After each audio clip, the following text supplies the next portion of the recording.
খারাপ হয়ে যাওয়া এসি ওয়াটার পাম্প কিভাবে রিপেয়ার করব। প্রথমে এসি ওয়াটার পাম্পটি পুরোপুরি খুলে নেব।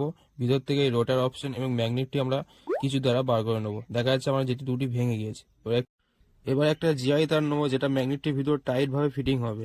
সেটা কিছু দ্বারা হাতুড়ি মেরে আমরা টাইট ভাবে ফিটিং করে দেবো।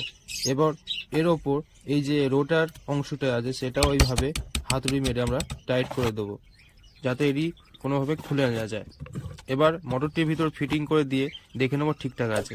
এবার একটি পেন নেবো, পেনের যে পিছনে ঢাকনাটি হয় সেটি এর ঢাকনার পিছনে সেট করে দেবো ফেভিকুইক দিয়ে, যাতে ওই রডটা যাতে না ডিসব্যালেন্স হয়। এবার এইভাবে লাগিয়ে মাপ করে নিয়ে আমরা কেটে নেবো। নিফেল লাগিয়ে এই ঢাকনি যখন চেপে টাইট করে দেবো, ব্যাস আমাদের কাজ কমপ্লিট।